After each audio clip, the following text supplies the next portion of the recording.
Cockroach जनता पार्टीचे अभिजित दिपके यांना जीवे मारण्याची धमकी मिळाल्यानंतर त्यांच्या घराबाहेर मोठा पोलीस बंदोबस्त तैनात करण्यात आलाय। धमकीनंतर दिपकेंच्या घराची सुरक्षा वाढवण्यात आली आहे। पोलिसांकडून प्रकरणाचा तपास सुरू आहे।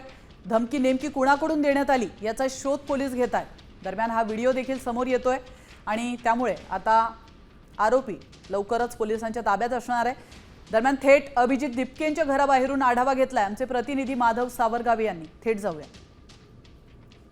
झुरळ जनता पार्टीचे संस्थापक अभिजित दिपके यांचे आई-वडील जिथं असतात त्या घराच्या ठिकाणी पोलिसांचा बंदोबस्त वाढवण्यात आलेला आहे। छत्रपती संभाजीनगर जवळील वाळूज MIDC परिसरामध्ये अभिजित दिपके यांचे वडील आणि त्यांचे कुटुंबीय ह्या घरामध्ये राहत असतं।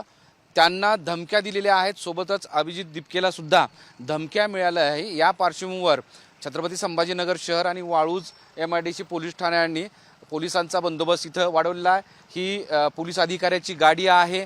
दुसरीकडे याही बाजूला पोलिसांचा बंदोबस्त तैनात करण्यात आला आहे। ती मोठी गाडी लावण्यात आली आहे ज्याच्यामध्ये पोलीस कर्मचारी आणि काही राखीव अधिकारी कर्मचारी आहेत। इकडे जर बघितलं तर औद्योगिक परिसर विशेष सुरक्षा पथक तैनात करण्यात आलेला आहे। तिकडच्या बाजूला सुद्धा अधिकारी आहेत। काही साध्या वेशातील पोलीस कर्मचारी अधिकारी आहेत। तिथे बसून अधिकारी थांबलेले आहेत। ही सगळी जवळपास 22 जणांची टीम इथं आज सकाळपासून तैनात करण्यात आलेली आहे। म्हणजे एका बाजूला मोठा प्रतिसाद अभिजित दिपके याला होतोय। मोहम्मद इरफानचा माधव सावरगावे, साम TV, छत्रपती संभाजीनगर।